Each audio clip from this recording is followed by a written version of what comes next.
Kadusome ijambo ry'Imana mu gitabo ca Matayo cyangwa ubutumwa bwiza bwanditswe na Matayo ibice 6 umurongo w'9. Ni isengesho duhora dusenga, ariko uyu munsi nifuje ko turyiga tukariganiraho cyane. Ubutumwa bwiza bwa Matayo ibice 6 umurongo w'9 aravuga ngo nuko nimusenga mujye nuko musenge mutya muti: Data wa twese uri mu ijuru, izina ryawe ryubahwe, ubwami bwawe buze, ibyo ushaka bibeho mu isi nk'uko biba mu ijuru. Uduhe none ibyo kurya byacu by'uyu munsi, uduharire imyenda yacu nk'uko natwe tuyiharira abarimo imyenda yacu.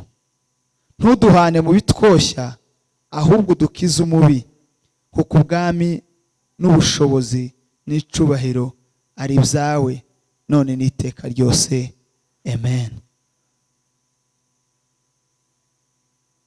Twongere dusome muri Luka 11.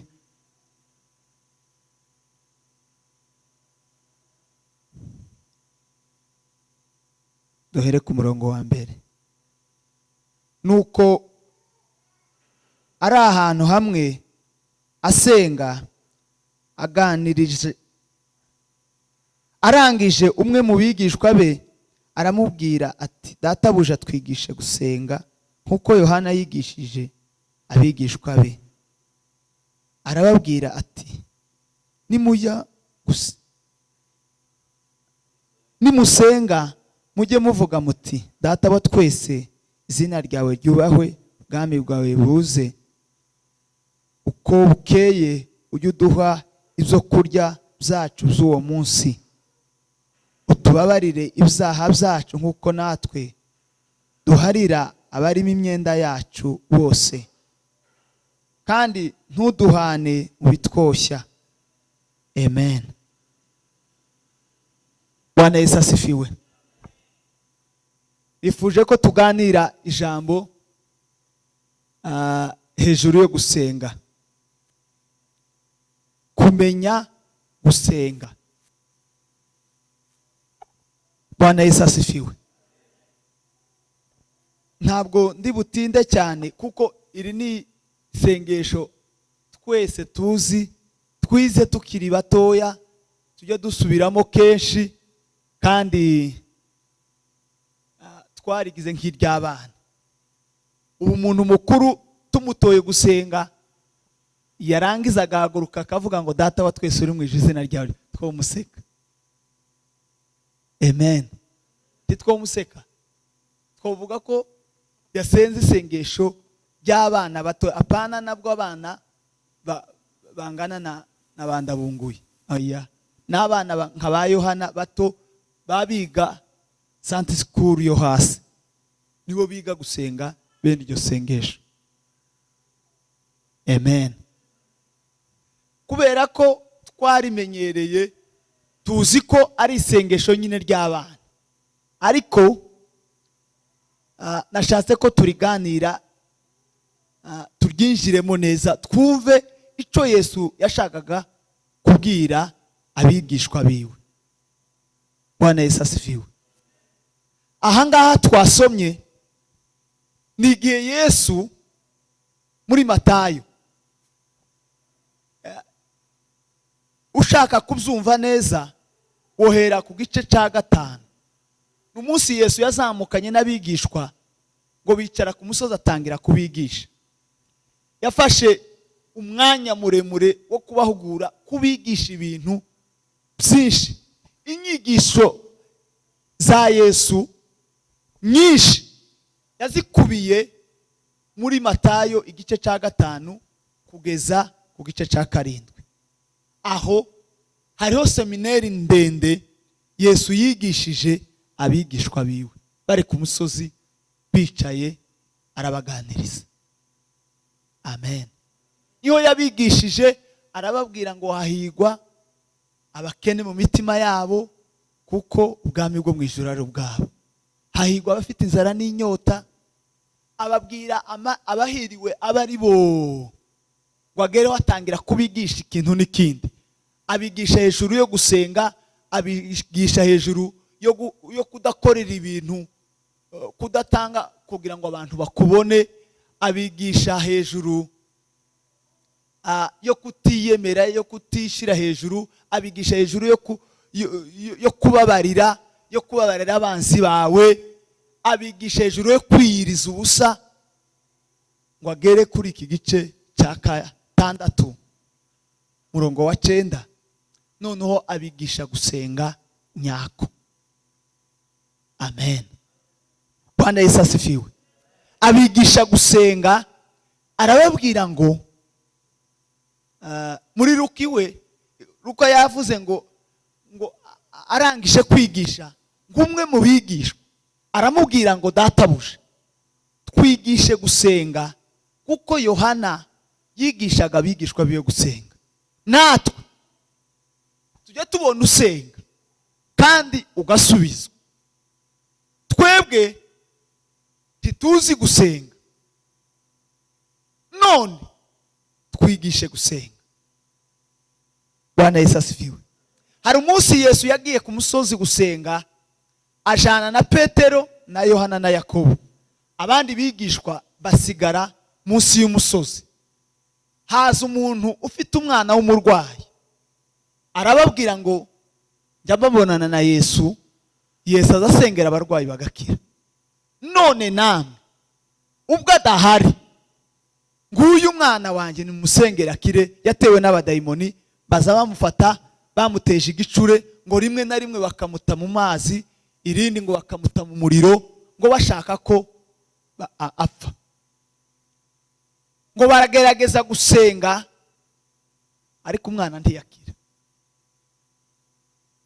Bakiraho Yesu abageraho, abagezeho wa nyiri umwana aramubwira ngo databuje, nazaniye ababigishwa bawe umwana ngo bamusengere, barananiwe. None sengera umwana wanje, amapepo yaramuteye. Yesu amurambikaho ibiganza, aramusengera, umwana arakira. Amaze gukira, abigishwa bibarya ahantu. Bwana Yesu asifiwe. Baravuga ngo se kubera iki twebwe twamusengeye ntiyakira, ariko wowe ukabuje ukamusengera agakira?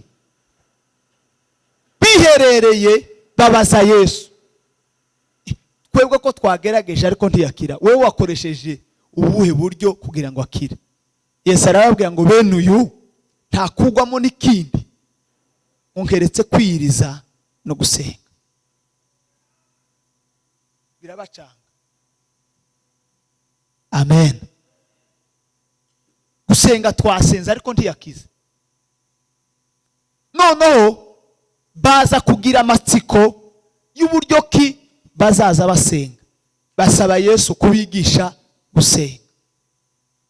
Ngo amare abaheza formule, abaha uburyo bagomba gukurikiza kugira ngo basenge. Ubundi rino sengesho ni uburyo tugomba gutondekanya amasengesho yacu. Amen. Abanyeshuri bazi ikintu bita formule. Abize shimi cyangwa fizike, udakoresheje formule tushobora kugwa mu gisubizo, ushobora kubona igisubizo, haba ari muri matematike, haba muri fizike, haba muri shimi. Udakoresheje formule baguhaye tushobora kubona igisubizo. Amen. Kubera ko Yesu ari umuhanga mukuru, amenya neza icyo agomba kwigisha abana, aribo banafunzi biwe. Arababwira ngo ngiye kubaha formule mugomba gukurikiza kugira ngo muhabwe igisubizo. Udakurikije ubu buryo ngiye kubigisha, ntimushobora kugwa mu gisubizo mwifuza. Abasubije ibyo bibazaga mu mitima, impamvu basengeye wa mwana ntiyakira, ntibakurikije uburyo nyabwo kugira ngo bagabone igisubizo. Amen. Yakobo arabyandika, aravuga ngo rimwe na rimwe tujya dusenga ntidusubizwe, ngo kubera ko dusenga nabi. Gusenga nabi ni ukuwe? Uba watutse se Yesu? Wotondekanya amagambo yawe ukavuga Yesu neza, ukamubwira ikibazo cyawe ufite neza mu buryo bwumvikana, ariko ntiyumve amasengesho yawe. Iwe yareba agasanga wasenze nabi. Bwana Yesu asifiwe. Yesu rero ashaka kwigisha abigishwa biwe uburyo bazaza bakurikiza amasengesho kugira ngo bumvikwe. Amen. Ubwo buryo nibwo tugiye kuganira. Bwana Yesu asifiwe. Kugira ngo amasengesho yacu yumvikwe imbere y'Imana, kugira ngo dusenge neza nk'uko Imana ibishaka, tugomba kunyura muri ubu buryo. Amen. Yesu arababwira ngo nimusha gusenga mujye muvuga ngo Data wa twese uri mu ijuru. Data wa twese.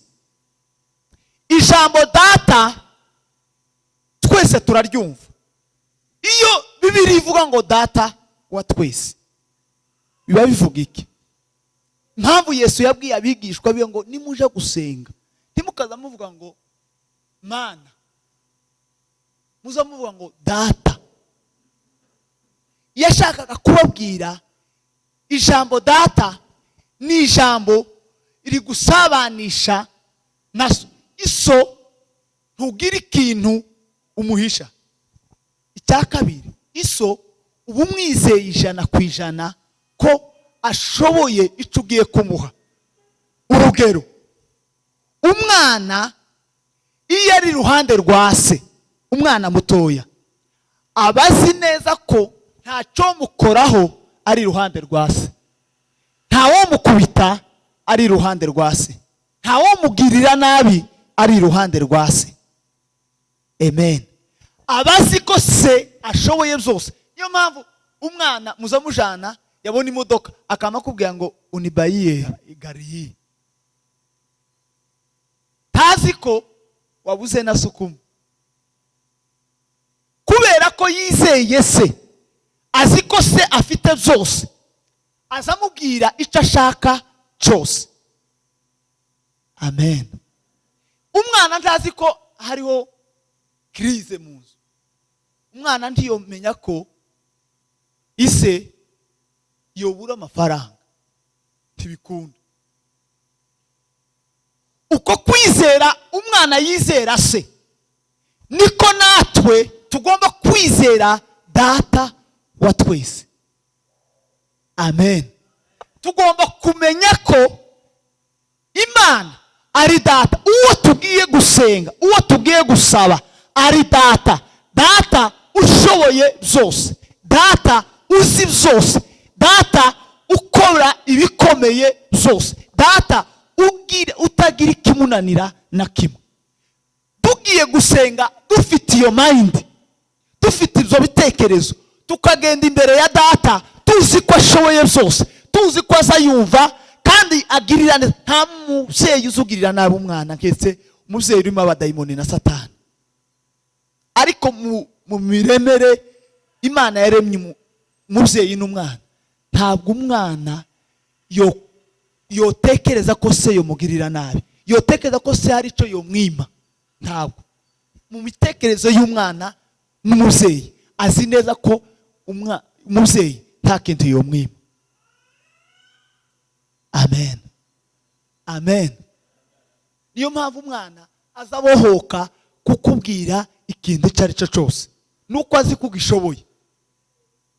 Buriya abantu bakuru impamvu baza bihagararaho agatinya gusaba, nuko azahita atekereza ko uyu nimusaba ikintu aragifite, ikintu aragishoboye, ntaje kunyumvira ubusa. Muri ibyo bitekerezo bigatuma ureka gusaba ukagenda wifata rimwe na rimwe mu gusaba. Ariko umwana azahura n'umuntu mukuru gusa, umuntu abohote azi akamubwira ngo ni bayiye sweet, azi kuko utobura ifaranga za sweet. Amen. Afite iyo confidence yuko isi adafite ubukene na buke atomukemurira. Bwana Yesu asifiwe. Niyo mpamvu rero Yesu yabwiye abigishwa biwe, nimuja gusenga muza mugenda imbere y'Imana nka so, muza mugenda muri nk'abana, mufite imitekerereze nk'iy'abana, nk'umwana uje imbere ya se. Ntimukagira ikintu na kimwe mwikenga kubwira so. Iso mumwizeye, mugende imbere ye muzi kuko ashoboye ibyo mugiye kumubwira byose, muzi kuko abagirira neza, kuko umubyeyi azagirira neza umwana we. Yesu yarababashije aravuga ngo se ko muri babi mwebwe mukamenya kugirira neza abana banyu, se hari umubyeyi umwana we yosaba inyama cyangwa se ifi yamara akamuha inzoka? Hari uwo mwari mwabona? Hari umubyeyi umwana yosaba umutsima, umubyeyi akamuha ibuye, akama atora ibuye hanze ati akira urye wasabye umutsima? Tawe. Uko nguko niko tugomba kugenda imbere y'Imana, tuzi ko Imana tudashobora kuyisaba umutsima ngo iduhe ibuye. Tujanye ko kwizera, tujanye iyo confidence, tujanye ko kwemera abadata. Kandi data ashoboye zose, data akora zose, data agirira neza bose. Cya kabiri, ni data wa twese, utarobanura umuntu ku butoni. Amen. Aho niyo atandukaniye n'abandi ba data.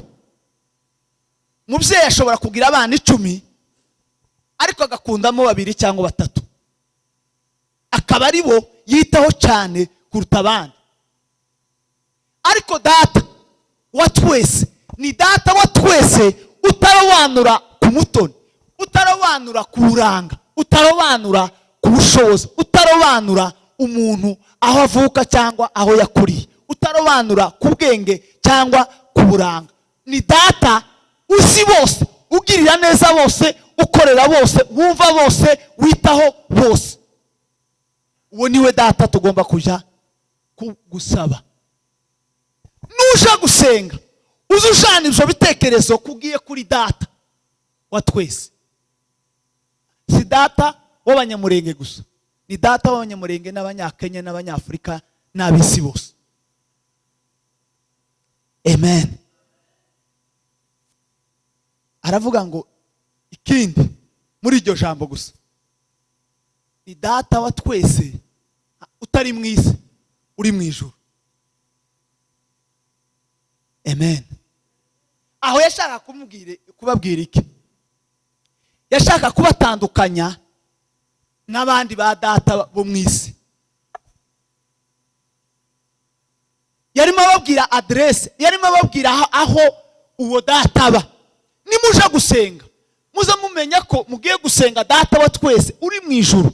Mu ijuru yashaka kubabwira uburebure n'ubugari n'ikirere kirekire gihabanye naho twebwe turi. Oya, icyo yashaka kubabwira, yashaka kubabwira ko ari hejuru ya byose, ari hejuru areba byose, ari hejuru azi byose.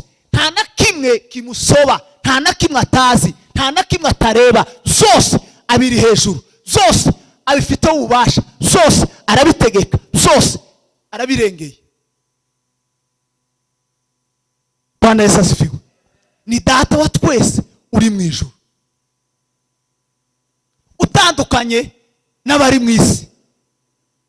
Abari mu isi uri hano mu iki ntabona ibiri maji, uri maji ntabona ibiri Santoni.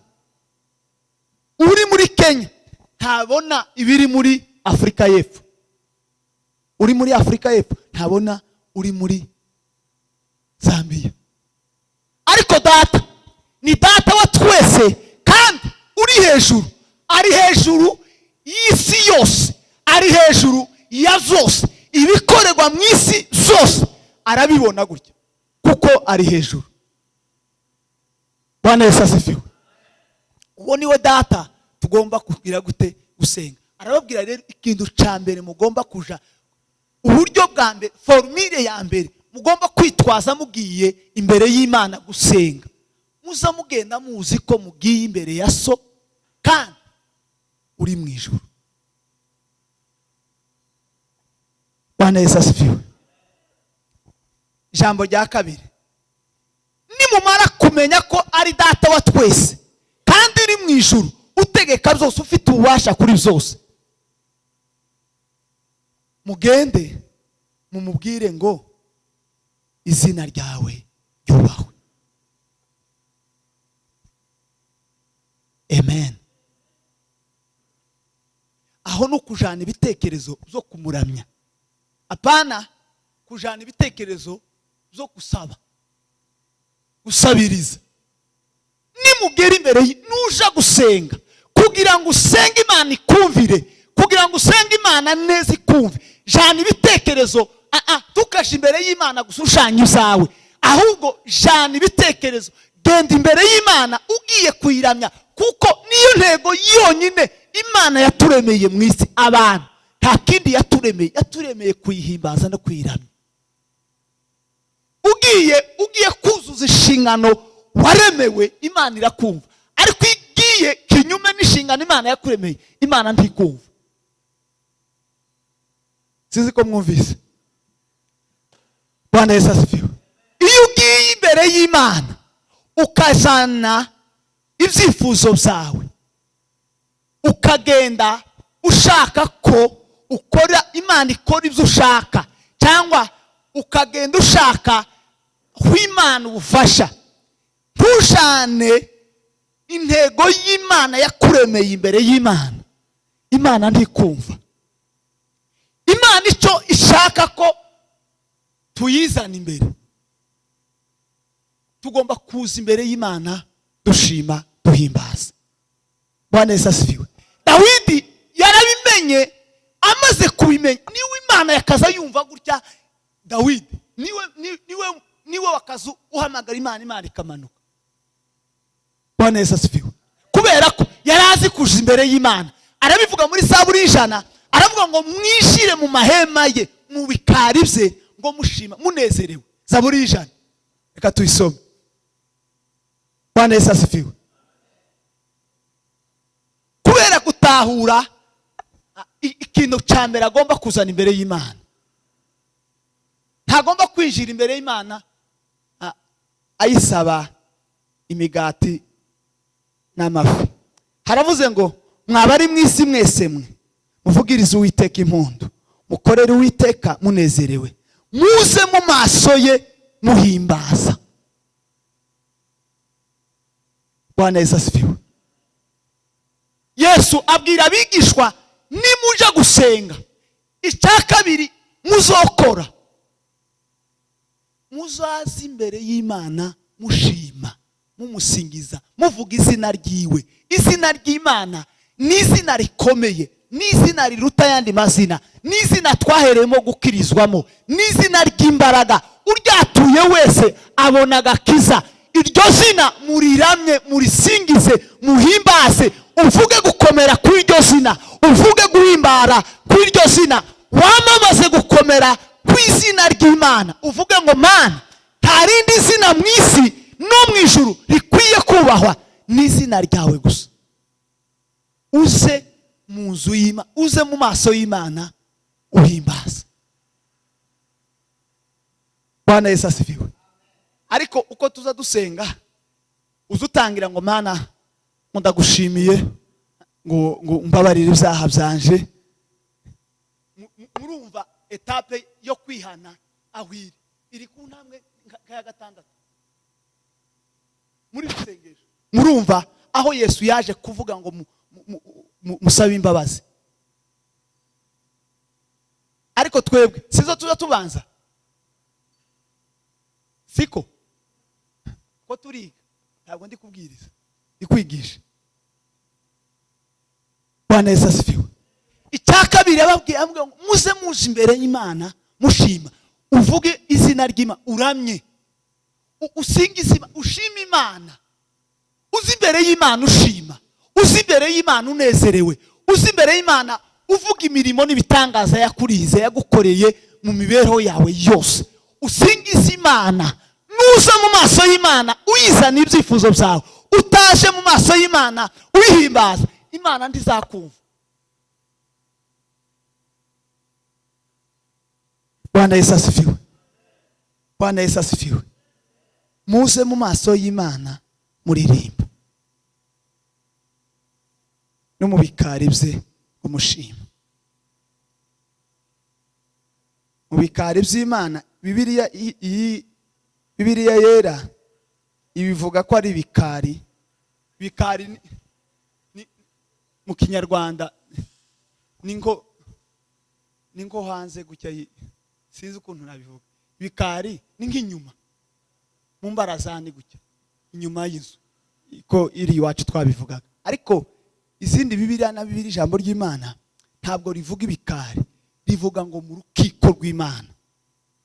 Mu rukiko rw'Imana, izindi nkiko abazigezemo, iyo ugiye muri kote mu rukiko, ntawe uzuja mu rukiko ari gusakuza, nubwo yo bari perezida wa repubulika, ntiyo kwinjira mu rukiko avuga aganira. Ntawe uzuganira mu rukiko, ntawe uzuvugisha undi mu rukiko. Mu rukiko itegeko rihaba kugira ngo winjire, abantu benshi ntibarinjira mu rukiko. Amen. Mbere yuko winjira gutya, ikintu cya mbere uzubanza gukora, uzobanza ukuna mukaramya judge, ukamwubaha na discipline yose, warangiza ukagenda gahoro. Ntabaza bajana twa dukweto twanyu tuze dusakuza. Mu rukiko ntawe uzutujana.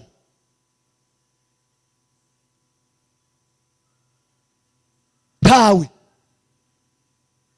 uzugenda gahoro gahoro kugeza wicaye ku ntebe. Wamara kwicara ku ntebe uzutegera gusa judge, ntuzuvugana n'undi na mugenzi wawe mwicaranye. Tivyemewe. Iyo uvuganye ugasakuza mu rukiko baragufunga. Kubera ico, kubera abantu gutinya gufungwa, baza baceceka akumvikana gusa ijwi rya judge. Ariko mu rukiko rw'Imana, Bwana Yesu asifiwe, aho rutandukaniye n'urukiko rw'isi, mu rukiko rw'Imana ngo twinjiremo turirimba. Bwana Yesu asifiwe. Timuvyumvise? Mu rukiko rw'Imana, kubera ko nta rubanza dufite, kubera ko Imana yadukuyeho urubanza, mu rukiko rw'Imana twinjiramo turirimba, duhimbaza, dushima icyo Imana yadukuyeho. Icyo yadukuyeho urubanza rw'urupfu. Rero nituza imbere y'Imana, nituza mu maso y'Imana, nituza mu rukiko rw'Imana, tujye tuza turamya, duhimbaza, dusingiza, twibuka icyo yadukuyeho. Bwana Yesu asifiwe.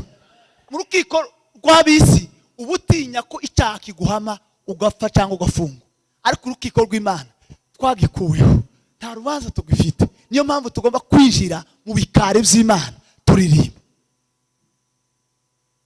tumuzamura Imana icyubahiro. Haleluya. Aho rero niyo mpamvu Yesu yabwiye abigishwa biwe, nimuja gusenga muze muvuga ngo Data wa twese uri mu ijuru, izina ryawe ryubahwe. Uramye Imana, uhimbaza Imana, nuza mu nzu y'Imana, nuza mu maso y'Imana, zuzana indirimbo, zuzana amashimwe, tukazuzana ibibazo gusa. Zuzana amashimwe, ugeze imbere y'Imana uzanya amashimwe, ugarukana amashimwe, kubera ko Imana n'umurinzi yagukuyeho ibyaha n'ibicumuro. Bwana Yesu asifiwe. Cya gatatu, izina ryawe ryubahwe, ubwami bwawe buze. Bwana Yesu asifiwe. Ubwami bw'Imana kuza bivuga iki? Ubwami bw'Imana bwaraje. Yesu mwana w'Imana niwe wamanuye ubwami bw'Imana abuzana mu isi. Uko turi mu bwami bw'Imana, hano ministeri turimo yitwa Kingdom of God International. no kuvuga ngo ni ministeri, ni umurimo w'ubwami bw'Imana. Gusenga kandi dusaba ubwami bw'Imana kugira ngo bube tuba twongeye kandi kubumanura. Oya, iyo dusenga, iyo tuje imbere y'Imana, ikintu cya gatatu tugomba kubwira Imana, tugomba kubwira Imana ngo Mana, ubwami bwawe buze, ubwami bwawe buganze. Aho butaragera mu mitima y'abantu, ubwami bwawe nibuturuke muri iyo mitima. Imitima itarakira ubwami nibwakire. Uko niko kumanura ubwami bw'Imana mu isi. Ubwo nibwo bushake bw'Imana. Imana ishaka ko isengesho rya buri mukristo wese riramya, ryizera ko ari data, rikongera rikamuramya ku izina rye rikomeye ariryo twabatuwemo, rikongera rigasaba ubwami bw'Imana kuza mu mitima yacu, kugira ngo Imana ari iganza ibitekerezo byacu, Imana ari iganza indimi zacu, Imana ari iganza amaso yacu, Imana ari iganza amaboko yacu, Imana iganza amaguru, Imana iganza inda yacu. Ubwami bw'Imana butari muri wewe, ibindi birakuganza. Ubwami bw'Imana butari mu maso yawe, Satani aganza amaso yawe. Kandi ibintu bitatu biza bigaburira umutima. Cya mbere ni ibitekerezo. Ibyo utekereza bigaburira umutima. Uko utekereza uba wagaburira umutima. Cya kabiri ni amaso. Neza siviwe. Ibyo ureba uba wagaburira umutima. Cya gatatu ni amatwi. Ibyo wumva uba uri kugaburira umutima. Ibyo bintu bitarimo kuganzwa n'Imana, ubwami bw'Imana butari muri ibyo bintu, byica umutima wawe.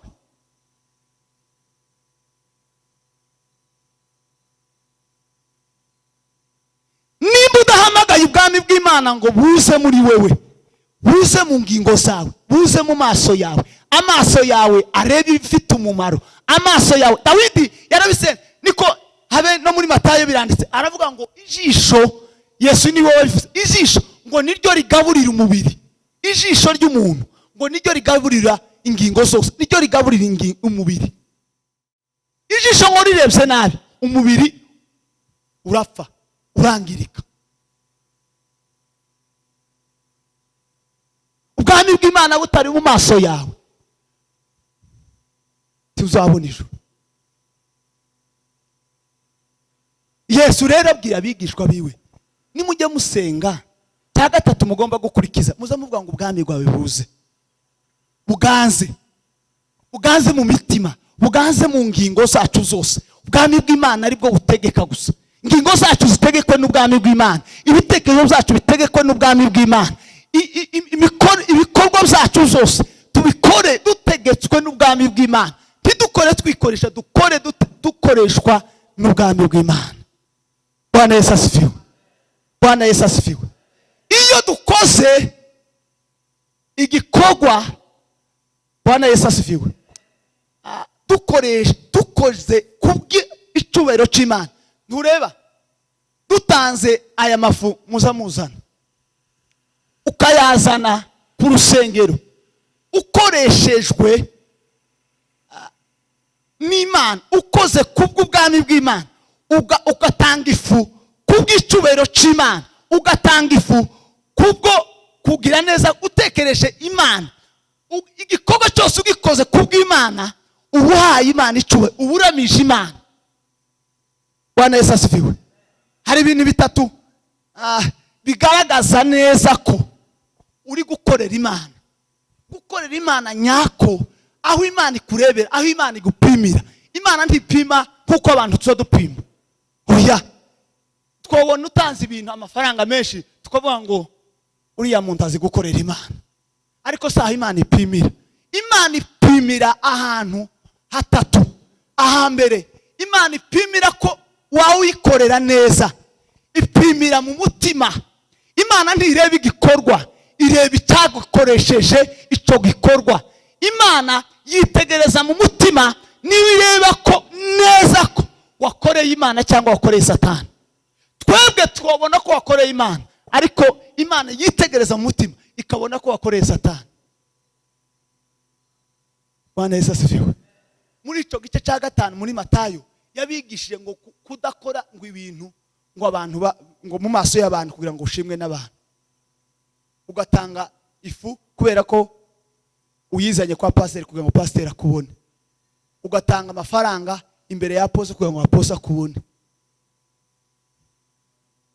Twebwe tubona ko wakoreye Imana, ariko Imana ikabona ko wakoreye Satani. Ahantu rero Imana isirebera ko wawikorera. Niyo mpamvu yatumye Samweli kwimika Dawidi ngo amare ashike ngo arebe guki gihagararo ca Eliyabu ifura. Ngo murebe gutya. Apime gutya, aravuga ngo nta wundi wo bumwami n'uyu muhungu. Imana iravuga ngo uko ndeba siko wewe wahaureba. Ngewe nitegereza mu mutima. Uyu nguyu ntabikwiriye. Aritegereza, yitegereza abahungu 6 bose abona ko bakwiriye ubwami. Ariko Imana ikareba mu mutima yabo igasanga badakwiriye ubwami. Ikamubwira ngo abanabagaye. Iza kureba Dawidi ngo yari agahungu gatoya k'imyaka 17 kandi kari mu ntama na Sata consideraga. Ise ntiyakabonaga ko kasaba mu butegetsi, ariko Imana yakareba iriya mu mutima ikabona ari we mwami wa Isiraheli uzategeka Isiraheli. Niwe mwami Imana yatibuye mu bwami bwose bw'Imana imugabira Yesu. Ubundi Yesu ntiyari akagombye kuvuka mu nzu ya Yuda. Oya, izi Imana yari yaratoranije nkaho izakuramo umukozi n'inzu y'abatambyi ari bo Lewi. Ariko Dawidi ngo atibura Imana, akorera Imana neza. Imana yamitibura Yesu imukura mu muryango wa Lewi imugabira umuryango wa Yuda kubera Dawidi. Abayuda tibara abatambyi. Abalewi nibo bari abatambyi, nibo bapresentaga Imana mu isi, nibo bari bahagararira Imana. Ariko umunsi Dawidi yakoreye Imana mu mutima, Imana iravuga ngo mbonye umuntu ufite umutima kuwo shaka. Neza sifiwe. Igipimo cya mbere Imana ipima rero ko uri kwikorera, ipimira mu mutima. Neza sifiwe. Neza sifiwe. Naho Imana ireba. Icya kabiri, aho Imana irebera ko uri kwikorera, ireba ukuntu witanze, kwitanga kwawe. Imana ibwira Mose, yaramubwiye ngo uhaguruke ukure ubwoko bwa Isiraheli mu Giputa ku ntego 2 gusa. Ubwire Farao, umubwire ngo rekura ubwoko bwanje bugende mu rugendo rw'iminsi 3 mu butayu, ngo buje kunkorera. Icya kabiri, ngo buje kuntambira ibitambo. Intego y'Imana kuducungura, intego ya Yesu gupfa, ni intego 2. Nukugira ngo tuyikorere, kandi cya kabiri kugira ngo tuyitambire. Kuko Imana ntiyo kwitambira. Imana igikenera ngo abantu bayitambire. Mu kuducungura yaducunguye kugira ngo tuyikorere kandi tuyitambire. Neza sifiwe. Igitambo Imana idukeneyeho si ugutamba inka n'amaturo. Oya, igitambo Paulo yarakivuze Baroma, aravuga ngo mutange imibiri yanyu. Nicyo gitambo Imana yishimye. Imana ntishaka igitambo cy'amafaranga, igitambo cinga, ishaka igitambo cy'imibiri yanyu. Mwitanga imibiri yanyu ngo igitambo kizima, cera kandi ngo gishimwa n'Imana. Uko ngo niko kwikorera kwanyu gukwiriye. Imana ireba kwikorera mu buryo ki watamze umubiri wawe, mu buryo ki witanze kubw'umurimo w'Imana, ugatanga ibyawe kubw'umurimo w'Imana, ugatanga umubiri wawe kubw'umurimo w'Imana. Iyo ubitanze rero kubw'Imana, nibwo Imana ireba ko wayikoreye. Amen. Amen. Bamwe bakakubwira ngo uza wirusha, bakabihinyura ko uri indushi. Iyo babona abantu barara hano, bakabona abantu bataryama, bakabona abantu baruha kubw'umurimo w'Imana batabona ifaranga, bakakubwira ngo uza wirwa hara ku ikanisa, hari amafaranga bazaguha, ikanisa rize guhemba. Unaniwe kuja gupagasa ngo uririrwa hano gusa, abana bazarya ikanisa. Niko abisi baza batubwira. Ariko kuriya iyo twitanze tukareka ibyacu tugatanga imibiri yacu kubw'Imana, kubw'icyubahiro cy'Imana, kubw'umurimo w'Imana. Imana iyo ibyitegereje ibona ko twatuyikorera, kandi uwayikoreye wese Bwana Yesu asifiwe, data ngo azamuha icyubahiro. Aho niho Imana izirebera ko tuyikorera. Aha gatatu nimara ndangize, Bwana Yesu asifiwe. Iri sengesho kugira ngo nurimara se none nijye ufata iminsi myinshi, tuzokore seminari yo kwiga gusenga. Bwana Yesu asifiwe. Aha gatatu Imana iturebera ngo ni mu gihe twizihiza iminsi mikuru kubw'icubahiro cy'Imana. Nabisomye none ndatangara. Yego kujya tuza twizihiza Noheli, tukizihiza Pasaka, ejo bundi icyumweru gitaha tuzinjira Pasaka, tukizihiza Pentecoste, tutazi amahana yabyo. Ngo iyo twizihiza iminsi mikuru kubw'icubahiro cy'Imana ngo tuba tuyikorera. Bwana Yesu asifiwe. Imana ibwira Mose imutegeka ko ngo bazaza bizihiza iminsi mikuru uko umwaka utashe, baza bizihiza igihe cya Pasaka, bizihize igihe bavuye muri Egiputa, bizihize igihe cy'ingando. Iyo minsi mikuru niba yizihiza kubw'icubahiro cy'Imana ngo bazaba bari kuyikorera. Bwana Yesu asifiwe. Bwana Yesu asifiwe.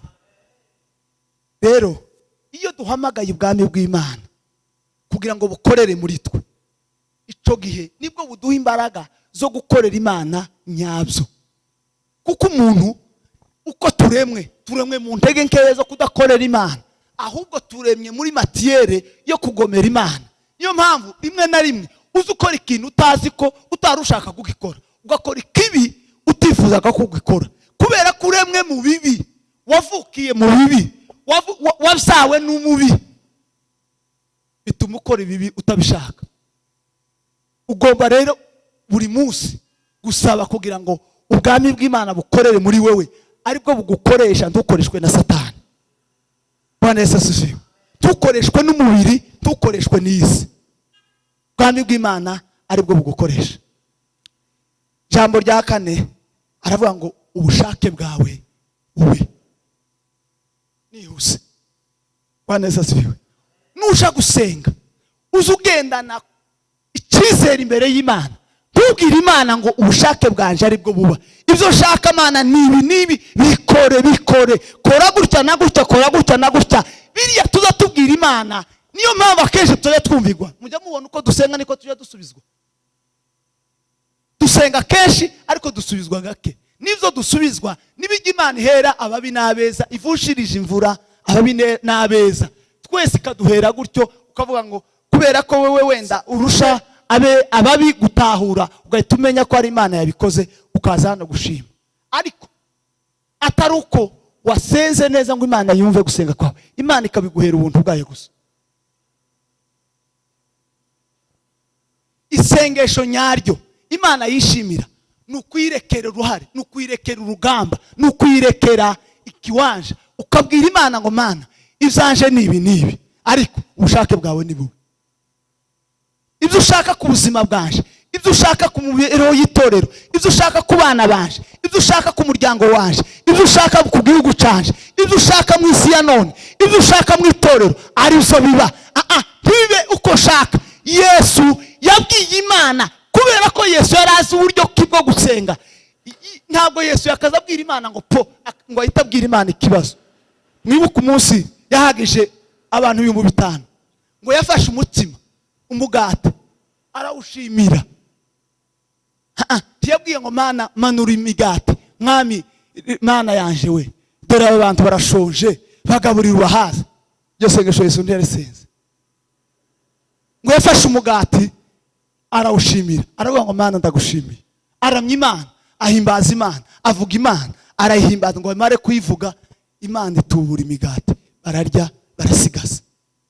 Umunsi azura Lazaro, ntabwo yagiye ngo abwire Imana ngo Mana ndakwingize, ngo apfukame ngo akubite hirya no hino, ngo apfukame ngo abwire Imana ngo Mana tabara azura Lazaro rozura. Yesu yageze kumva ngo arararama. Bwana Yesu asifiwe. Ngo amaze kurarama ashima Imana, aravuga ngo data nzi neza jewe ko uzunyumva iyo ndavuze niyo mvuze uzunyumva.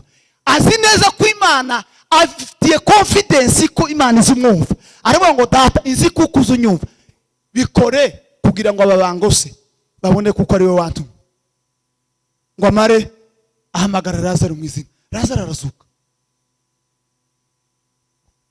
Mu gashamba k'Igetsemane Yesu arasenga. Bamucishije igikombe imbere ngo abone umubabaro wari ukirimo uremereye cyane ku buryo umubiri yari yambaye utari kubasha kucihanganira. Arasenga. Bwana Yesu asifiwe. Iyo duhuye n'ibikomeye tujya dusenga gute? Iyo duhuye n'intambara zidukomereye mu ngo, mu miryango, mu mibiri yacu, tuzo dusenga iriye sengesho. Tujya twibuka kuvuga ngo ubushake bw'Imana bube. Never. Uzurira amaso zo nikimyira bigahura. Waurira ngo Mana kora bino ibi ngibi, waurira ngo ubushake bwawe ari bwo bubu. Bwana Yesu asifiwe. Niyo mpamvu kenshi tuzo turira tukarira tukaboroga ariko ntidusubizwe bya bindi twaza dusaba. Yesu we kubera ko yarabizi arasenga aravuga ngo data nimba bishoboka, nimba byokunda, nimba wobishaka iki gikombe kindengane. Jewe niko natekerezaga, jewe niko nashakaga, ariko Bwana Yesu asifiwe. Tuzamura Imana icyubahiro. Bwana Yesu asifiwe. Aravuga ngo data nimba bishoboka iki gikombe kindengane, ariko ngo ntibibe uko nshaka ahubwo ngo bibe uko ushaka wowe Mana. Uwo mwanya ngo Imana yohereza marayika ngo amwongerere imbaraga. Arahaguruka abwira abigishwa ngo nimuhaguruke ko kukungeza ngo yamaze kuhagera. Yemera ubushake bw'Imana. Ugushaka kw'Imana kuva Yesu amanutse mu isi ngo kwari ugucungura umwana w'umuntu. Imana rero isoza gushaka kwayo ntiyumva amarira y'umubabaro w'umubiri Yesu yatinyiriraga, ahubwo yumva ubushake bwayo kugira ngo asoze ubushake bwayo. Yemera ko Yesu apfa. Bwana Yesu asifiwe. Nidusenga, nituje imbere y'Imana, ikintu cyakane tugomba gukora, tugomba kubwira Imana kwijanira icyizere cyose cyuzuye ko ibyo ishaka ari byo byiza ku buzima bwacu. Yeremiya arabivuga aravuga ngo ereganizizo nibwira kubagirira si bibi ni byiza kugira ngo mbareme imitima y'ibizaza. Imana nta na rimwe iratwifuriza ibibi, nta na rimwe Imana idutekereza kutugirira nabi, nta na rimwe Imana idutekereza kutwica, nta na rimwe Imana idutekereza kutwima ibyo twifuza, ahubwo ibishaka ko twebwe twemera ko ubushake bwayo buba ku buzima bwacu. Twebwe icyo dutekereza ko ari kibi, ariko ubushake bw'Imana bugitekereza bukibona ko ari cyiza, ni ngombwa ko kitugeraho, tugomba kucemera kubera ko ari ubushake bw'Imana. Bwana Yesu asifiwe. Yesu yemeye gupfa, yemera kubabazwa mu mubiri kubera ko bwari ubushake bw'Imana. Uko natwe niko tugomba kuza imbere y'Imana dusenga, tubibwira ngo Mana nubwo bikomeye mu mubiri udashobora kuzihanganira, ariko ubushake bwawe ni bubi. Amen. Umwana wawe akaremba ukabona ko agiye gucikana, ukabwira Imana ugasenga ngo Mana dore narishaka ko uyu mwana tugumana, ariko ubushake bwawe ni bubi. Nimba ubushake bw'Imana ari uko agenda n'amahoro Imana, nimba ubushake bw'Imana ari uko twogumana nakomeze abeho. Ukizera iryo jambo, tuza tugira ngo kwinginga Imana tuyibwira ubushake bwacu ngo niko gusubizwa. Niwe Imana ntizigendera mu emotion. Imana ndikoreshwa n'amarangamutima. Imana ikorera mu bushake bwayo gusa bwonyine. Niyo mpamvu babaririmbye b'abadefe baririmbye ngo bari barisubiza. Bararirimbye igihe bakoze accident muri Tanzania, abaririmbyi babo dango bane nibo bapfuye, bari bane ni bari batatu sinibuka neza. Ngo mare bashike i Rwanda bahimba indirimbo, baravuga ngo Mana ngo wari hehe igihe abacu bapfaga. Ngo mare arisubiza ngo yari hahandi, ngo yarari ngo wa munsi Yesu bamwicaga. Imana yari hajya yari iri umunsi Yesu yabambwaga, niho kandi yari yagiye umunsi bakoze accident baratsinda.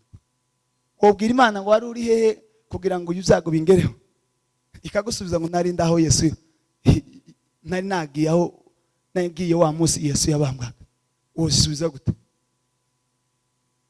No kwemera ushake bw'Imana. Amen. Wamara kubwira Imana ibyo bintu bine, ukabona kwisaba ibijanye n'umubiri wawe, ibijanye ibikureba, ukabwira Imana ngo Mana, ubwo ubushake bwawe bwaje, ubwo ubwami bwawe bwaje, ubwo uri data kandi uri mu ijuru, kandi nkaba nakuramije naguhimbaje nakunezerewe. Bibiliya iravuga ngo wishimire Uwiteka nawe azaguha imitima wawe ushaka. Iyo umaze rero kunezeza Imana, ubwira Imana ikibazo cyawe, ukavuga ngo Mana, umva ibyo kurya z'uyu munsi,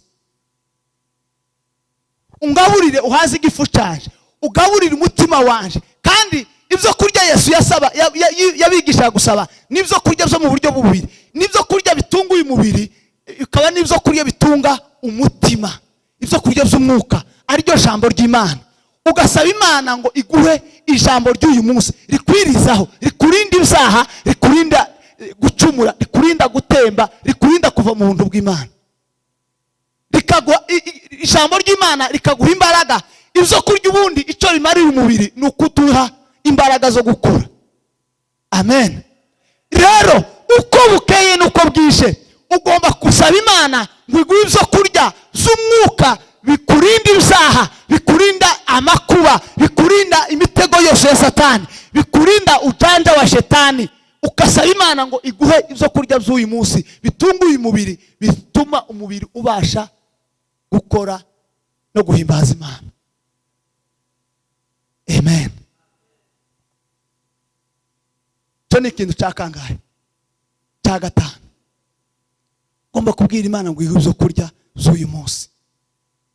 Abisirayeli bageze mu butayu, basabye Mose ibyo kurya, babuze ibyo kurya, babwira Mose ngo watuzanye kwicwa n'inzara hano. Abwira Imana, Imana iramubwira ngo mo humura, nzaza mbaha ibyo kurya bya buri munsi, kandi cyakagira umuntu uzotora ibyo kurya ngo abike izejo. Oya, umuntu wese azatora ibyo kurya by'uyu munsi. Nicyo yashaka kubigisha, yaragaruye abigishwa biwe muri biriya byo kurya yahezaga Abisirayeli. Byabatunze imyaka 40 mu butayu, batagira aho basoroma, batagira imirima, batagira aho amasoko bahahamo. Imana irabatunga. Niko iyo tugiye imbere y'Imana tugomba kujana iyo mind, tugomba kujana ibyo bitekerezo bivuga ko Imana nidufitiye ibyo kurya bidutunga uyu munsi, nidufitiye ibyo kurya by'umwuka bitunga ubugingo, nidufitiye ibyo kurya by'umubiri bitunga umubiri. Bwana Yesu asifiwe. Ukabwira Imana ngo iguhe ibyo kurya by'uyu munsi. Tape ya gatandatu, ukabwira Imana ngo umbabarire ibyaha byanje kuko nanje mbibabarira ababinkoreye. Ariko iryo sengesho ngo risenga umuntu wamaze gukizwa neza, uzi kubabarira. Amen. Iyo uzi kubabarira, ukababarira abandi bagukoreye nabi, bakugiriye nabi, ukababarira batagusabye imbabazi, niho ugomba gusenga rino sengesho. Ukabwira Imana ngo naje Mana, urabizi ko nababariye Felix bushize, ejo bundi ndabunguye yangireho uke ndamubabarira, ejo bundi kuruziza yangireho uke ndamubabarira. Naje rero ndabizi ko ndi umunyabyaha, mbabariye ibyaha byanje. Bwana Yesu asifiwe. Aka karindwi ngo ntuduhane ubitwoshe, ntuduhane mu bitwoshe. Bwana Yesu asifiwe. Bivuga iki? Ni ukubwira Imana ngo iguproteje, igukingire, ntiguhane mu maboko y'umwanzi, ntiguhane mu maboko ya Satani, ntiguhane mu maboko y'abadayimoni, ntiguhane mu maboko y'abajura, ntiguhane mu maboko y'abatubuzi. Amen. Iryo sengesho umuntu wese ukuvyutse, ukugiye gutora igikapu cyawe ugiye mu kazi, senga iryo sengesho. Bwira Imana ngo Mana, ntumpane, ntundekerere, ntundeke abajura bamfata. Uzi ko usenze iryo sengesho nta mujura wo gufata, ntawo kunyaga ifaranga zawe, ntawo kunyaga telefone yawe.